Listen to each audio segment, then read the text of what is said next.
Buenas noches y bienvenidos a Sala de Prensa de Noticias Caracol Ahora. Una verdadera controversia se ha desatado en las últimas horas por una propuesta del ministro de Justicia, Néstor Osuna. El funcionario puso sobre la mesa la posibilidad de que delincuentes reparen a sus víctimas. Por ejemplo, si un ladrón se roba un celular, tendría que devolverlo y pagarle varios meses o 6 meses de la factura a su víctima. Según expertos, esto aplicaría para delitos como la inasistencia alimentaria o estafas por sumas no elevadas. Pero también advierten que esta propuesta sería muy difícil de aplicar en otros delitos, como los delitos sexuales, los homicidios o secuestros. Recordemos lo que dijo el ministro. El ejemplo, una persona que le roban su celular, cosa que ocurre pues con tanta frecuencia, creo que se siente mucho más restablecida en su derecho si le devuelven su celular o si el agresor tiene que pagarle un celular nuevo y además la indemniza, pensemos con 6 meses de pago del celular. El ejemplo que expuso el ministro de Justicia en una audiencia en el Congreso de la República sobre el problema carcelario permitió abrir el debate sobre la justicia restaurativa como una alternativa para enfrentar el hacinamiento en las cárceles.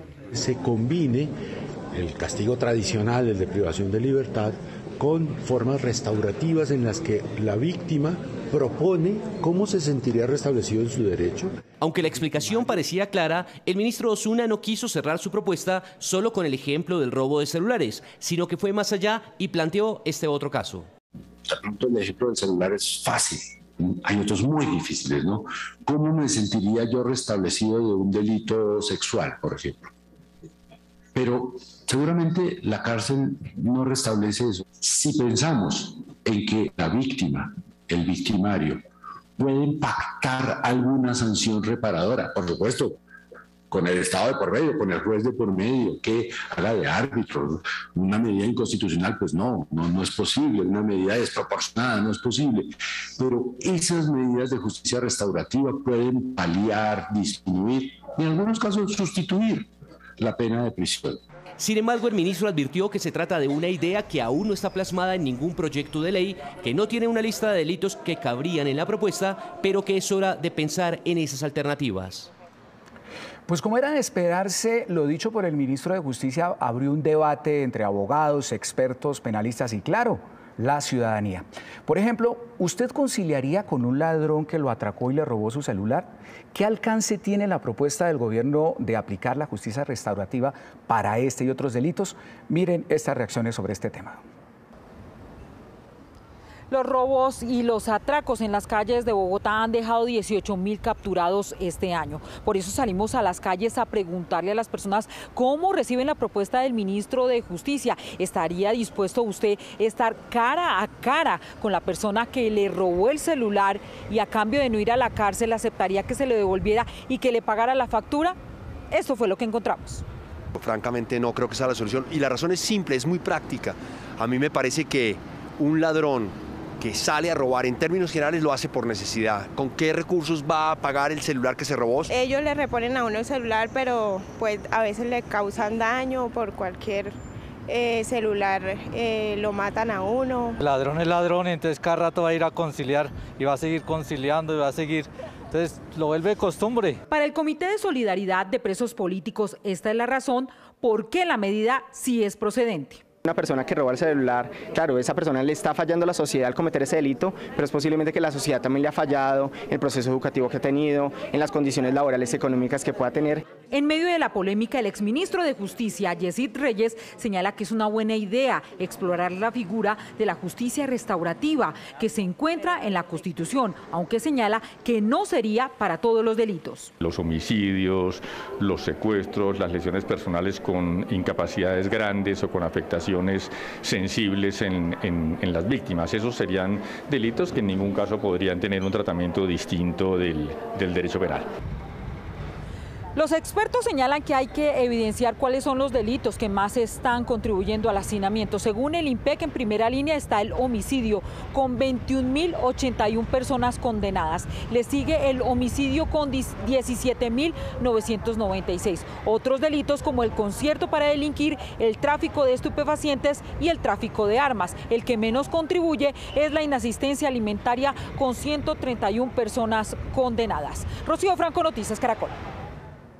Este tema afecta a muchas personas debido al alto nivel de inseguridad, los altos índices de delitos que quedan impunes y, claro, el hacinamiento que no tiene solución a la vista. En la gran mayoría de cárceles del país, el número de presos rebasa y por mucho a esa capacidad que tienen las prisiones. Por eso hemos invitado a los abogados penalistas Santiago Tres Palacios y Felipe Caballero para ampliar y para que nos expliquen más a fondo este tema. Gracias por acompañarnos. Le pregunto, doctor Tres Palacios, primero, ¿pueden explicar en qué consistiría la propuesta del ministro de Justicia? Bueno, lo que hace el ministro de Justicia es plantear una discusión. La discusión es muy sencilla. Nosotros tenemos un modelo de justicia hoy punitivista que se conoce como retribucionismo, el cual consiste en que a quien ha causado un daño hay que causarle un daño. Entonces, como el delito es un daño a la sociedad, la pena es un daño al delincuente. Es una especie de venganza institucionalizada. Ese es el sistema actual. El sistema de justicia restaurativa lo que va a plantear es que debe buscarse mejor una solución que no solo castigue al infractor, sino, y sobre todo, permita devolver todo al estado anterior, permita restablecer el estado anterior y así recomponer el tejido social. Lo que invita el señor ministro de Justicia es a que nos planteemos si en todos los casos la pena como castigo al delincuente sí es necesario llevarla a los centros penitenciarios que ya se encuentran en unos estados de hacinamiento muy exagerados, o si por el contrario en ciertos delitos podemos buscar fórmulas en las cuales víctima y victimario logren llegar a un acuerdo que reconstruya su relación y que le permita al uno evitar la pena de prisión y al otro que se le devuelva al estado anterior como estaba. Yo le pregunto, la pregunta que aquí uno se hace es, ¿de qué le sirve a una persona a la que le robaron el celular que quien se lo ha robado además tenga que ir a una cárcel? En cambio, lo que plantea el profesor Osuna, en este ahora ministro de Justicia, es examinar cómo estas dos personas pueden lograr reconstruir su situación y que la una evite la prisión y la otra vuelva a su estado anterior, su patrimonio, e incluso con una indemnización superior al monto de lo efectivamente hurtado. Doctor Felipe Caballero, ¿usted qué opina de la propuesta del ministro de Justicia sobre la justicia restaurativa? ¿Cómo la ve? ¿La ve viable? ¿La ve importante? ¿O qué opina al respecto?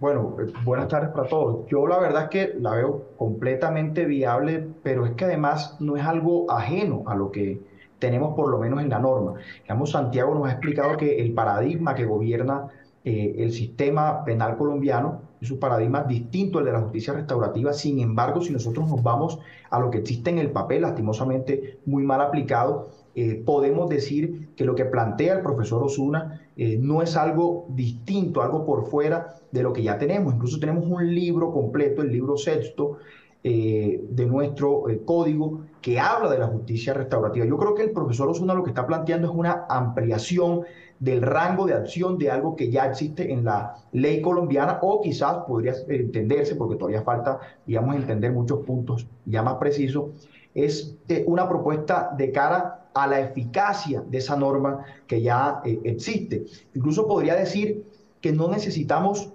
mayor modificación legislativa para que podamos entrar a conocer escenarios como el que él ha descrito en el caso de el hurto de un celular. Yo creería que serían más importantes algunas medidas de naturaleza administrativa, algunas directrices dentro de la Fiscalía General para que se empiecen a aplicar verdaderamente esos instrumentos de justicia restaurativa, la conciliación, la mediación, que es muy poco utilizada, y algunos otros mecanismos como el principio de oportunidad en algunas de sus causales. Entonces, sí creo que es un cambio de paradigma, no necesitamos un mayor cambio legislativo, pero creo que debemos superar esa visión punitivista, esa visión de venganza dentro del sistema penal colombiano, y debemos poner en el centro siempre a la víctima. Y finalmente, el Estado ha venido apropiándose de algo que le pertenece a la víctima.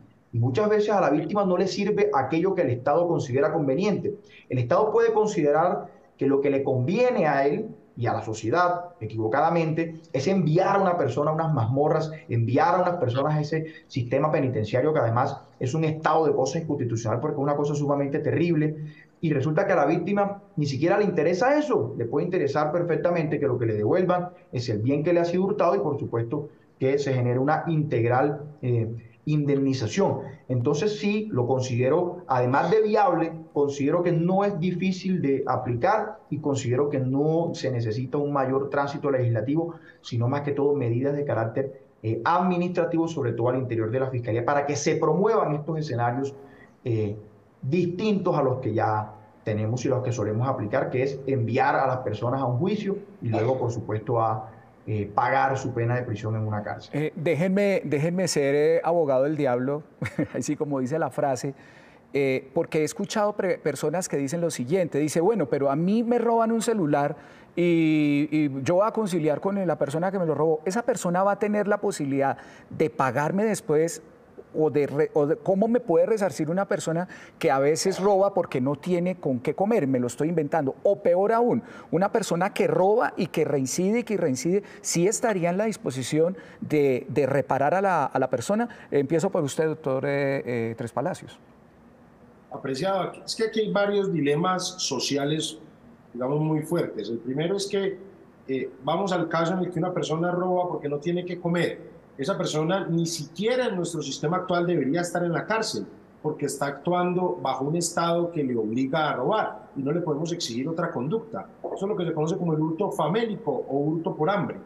No, lo que sí hay que hacer, y yo ahí sí discrepo de mi querido amigo Felipe, del doctor Felipe Caballero, porque sí se necesita un cambio legislativo profundo.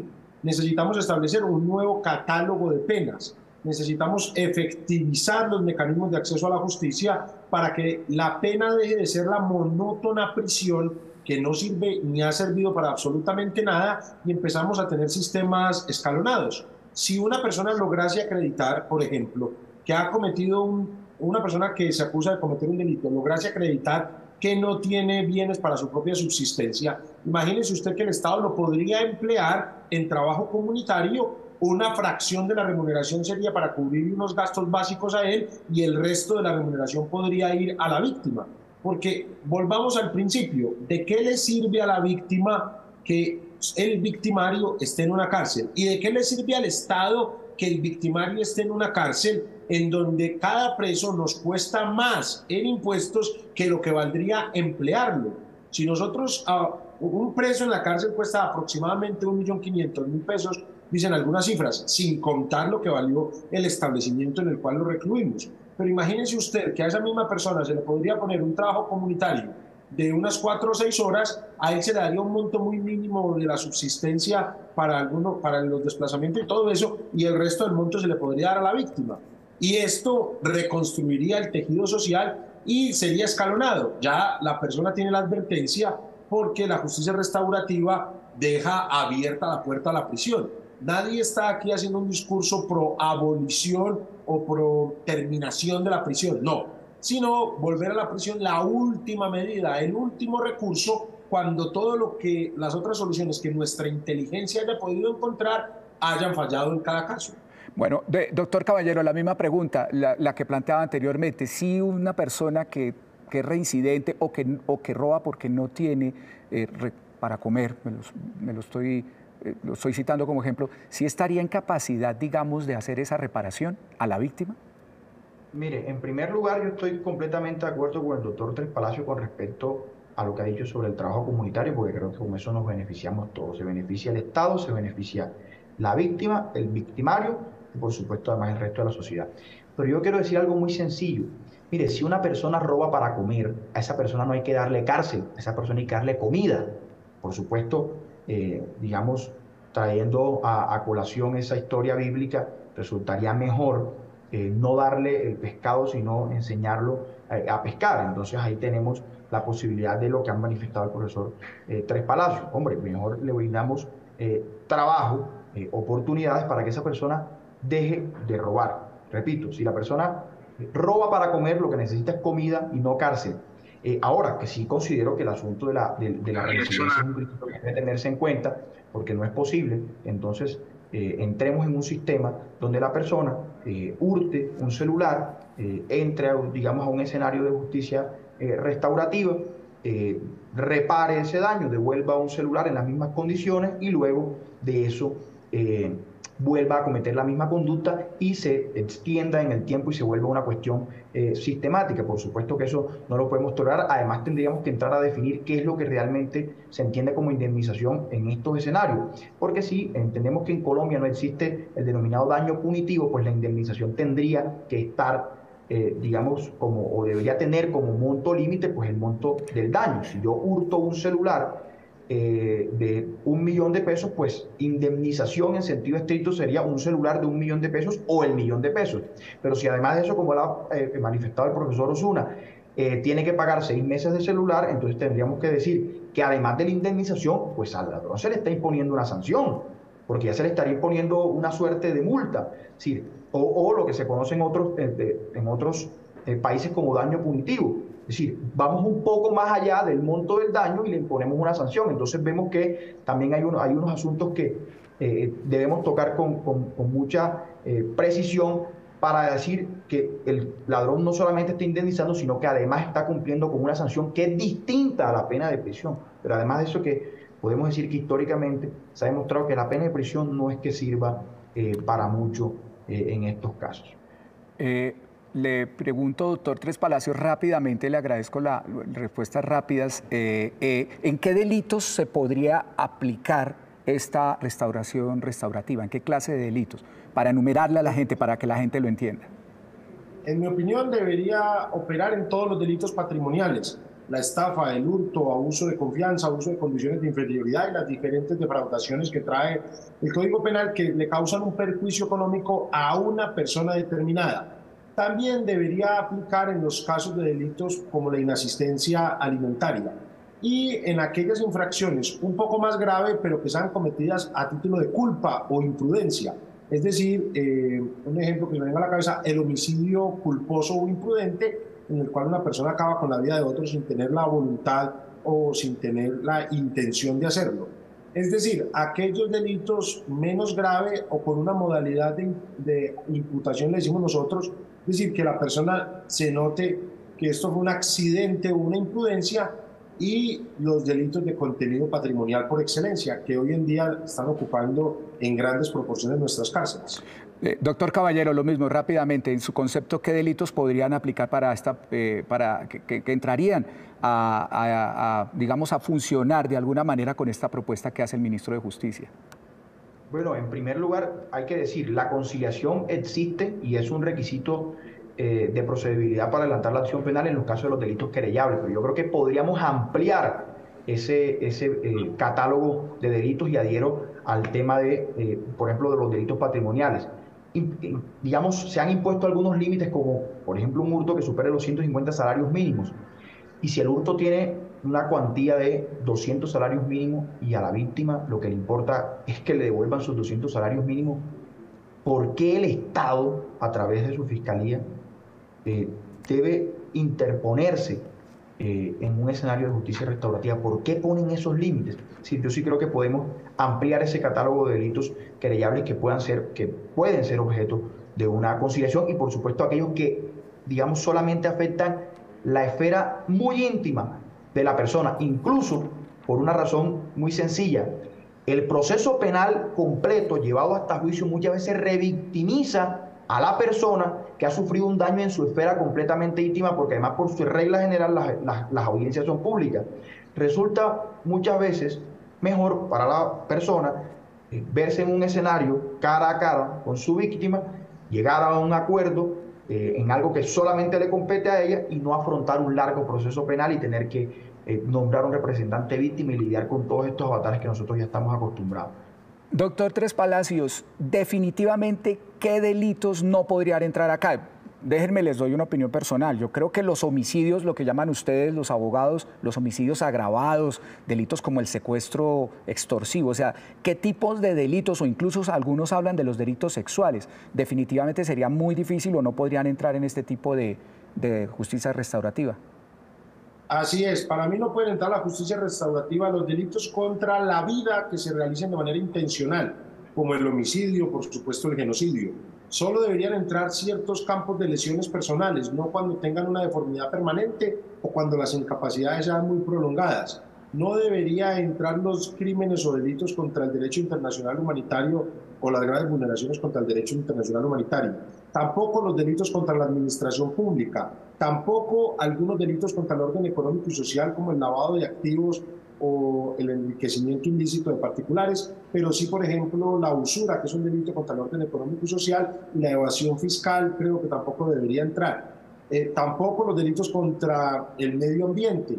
Es decir, la mayoría de delitos no entrarían en sistemas de justicia restaurativa, pero para esos otros delitos también tenemos que pensar otras soluciones punitivas diferentes a las cárceles o a las cárceles de alta seguridad, porque lo que yo sí creo es que no todos tienen que estar en estas cárceles, en estas condiciones tan deplorables.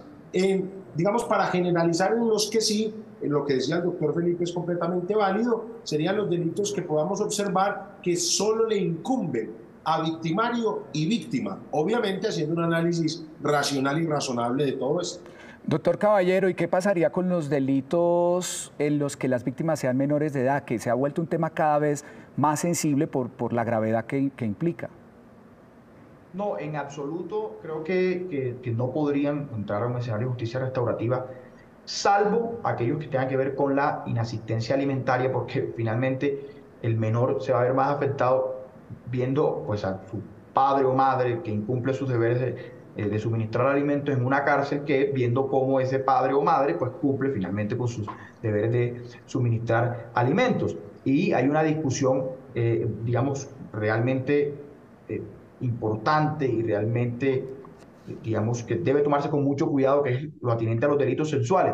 Digamos, para no entrar en esa discusión tan grande que daría para otro programa, me voy a referir solamente a una propuesta que existe sobre un nuevo tipo penal, que digamos en otros países se le denomina stalking, que es retirarse, por ejemplo, el preservativo u otras barreras de protección, pero digamos lo más común es retirarse el preservativo y continuar con la relación, por supuesto sin el consentimiento. Yo considero que en estos casos sí podría entrarse a conciliar. ¿Y por qué razón?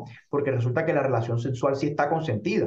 Es decir, lo que no está consentido es una forma de esa relación sexual, y luego la víctima puede decir que eso solamente le incumbe a ella y que no le es beneficioso continuar con todo un proceso penal. Pero por supuesto esa discusión sobre los delitos sexuales es mucho más amplia. Solamente quería poner sobre la mesa ese tipo penal, que es una propuesta reciente, está apenas, va a ser un proyecto de ley y se está discutiendo mucho ahora entre los abogados penalistas del país.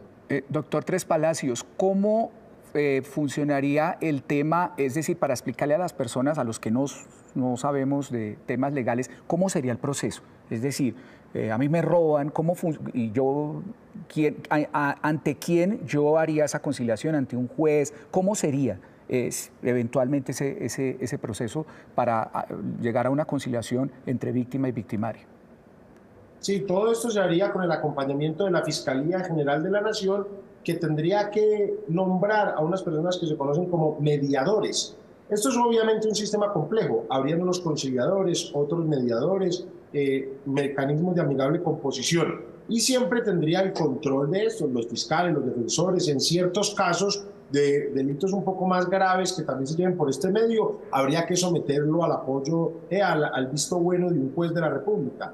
El caso es que, hombre, la síntesis que yo quisiera proponerle a la audiencia es: no podemos hoy, con la inteligencia que tenemos, seguirle dando la misma respuesta de hace 200 años a los fenómenos delictuales, cuando ya vemos que llevamos 200 años en el que el sistema de prisiones fracasó.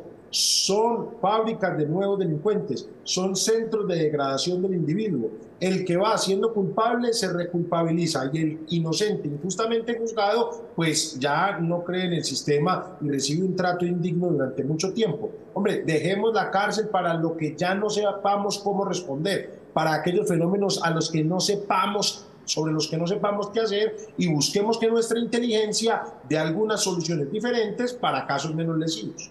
Doctor Caballero, alguien me hacía la siguiente reflexión: ¿y qué pasa con los casos en donde ya haya un condenado? Es decir, alguien que robó o cometió un delito y ya fue condenado por la justicia, ¿ahí ya no habría campo para una conciliación? No, mire, yo creo que ahí, si el Estado logró una condena en contra de un ciudadano, es porque falló en los demás mecanismos. Sin embargo, considero que con una modificación legislativa podría darse la oportunidad para que aquellas personas que cometieron delitos de esta naturaleza y que estén pagando una condena puedan de alguna manera verse beneficiados y puedan retornar pronto a la libertad, porque, digamos, si bien de toda conducta punible, es decir, de todo delito se deriva una acción civil, se deriva la obligación de indemnizar, muchas veces esto no ocurre, pero una persona estando ya condenado de alguna manera, apoyado por su familia, por algunos conocidos, podría llegar, digamos, a lograr esa indemnización. Sería muy bueno que esas personas retornaran a su libertad, se pudiera empezar a reconstruir ese tejido social, también con quien haya sido víctima del delito, y de esa manera ganamos además disminuyendo el hacinamiento carcelario, disminuyendo esas condiciones indignas en las cuales se encuentran miles y miles de ciudadanos en ese, repito, estado de cosas inconstitucional que no solamente priva de la libertad al ciudadano, que debería ser el fin, privar de la libertad, sino que también los priva de toda su dignidad. Doctor Palacios, le ruego lo más rápido posible, ¿cómo se debe hacer, cómo se podría aplicar en caso de que haya luz verde? Eso necesita una reforma al Código Penal. ¿Qué trámite se debería hacer, doctor Palacios, rápidamente? Se hace por iniciativa del Ejecutivo, es decir, por iniciativa del Gobierno, un trámite legislativo que consiste en 4 debates, 2 en la Cámara de Representantes, 2 en el Senado, y se vuelve una ley de la República que comienza a ser aplicada. Doctor Caballero, ¿usted cree que lo vamos a lograr? Es decir, porque es que aquí estamos en el campo de las reformas, las propuestas, se han hecho múltiples reformas al Código Penal, este gobierno trae un paquete de reformas importantes. ¿Será que sí se puede sacar adelante un proyecto de estos? Pregunto. Mire, sí, yo sí creo que se puede sacar adelante, pero además de eso yo creo que antes de que lleguen las reformas legislativas que permitan ampliar el rango de acción, yo lo que considero es que debemos promover desde el gobierno, invitar a que en la Fiscalía General de la Nación se utilicen más estos mecanismos, sobre todo la conciliación. Incluso algunas conciliaciones pueden realizarse, digamos, en escenarios distintos. En los centros de conciliación del país pueden solucionarse estos problemas y luego, con un acta de conciliación ante un centro de conciliación debidamente reconocido, puede lograrse el archivo de las diligencias, que es una forma en la que, digamos, se termina el proceso penal. Ahora, también debe promoverse más la utilización del principio de oportunidad. Aquí parece que el principio de oportunidad solamente existiera para desmantelar bandas criminales y resulta que la causal primera habla de indemnización en los delitos menores, que tengan una pena menor a 6 años o una pena principal de multa, y en la causal séptima se habla precisamente de los escenarios de justicia restaurativa. Es decir, mientras logramos esos cambios legislativos de lo que habla el doctor Palacios, estoy de acuerdo, sí podemos hacer mucho con lo que ya tenemos. Doctor Caballero, muchas gracias. A ustedes. Doctor Tres Palacios, muchísimas gracias por estar en Sala de Prensa. Un verdadero gusto, muchas gracias por la invitación. Bueno, digamos, este debate va a continuar y la discusión, digamos, está servida, está abierta, y vamos a ver en qué termina esta interesante propuesta del ministro de Justicia, Néstor Osuna, sobre la justicia restaurativa. Hasta aquí, Sala de Prensa, los dejamos ahora con Signo Pesos.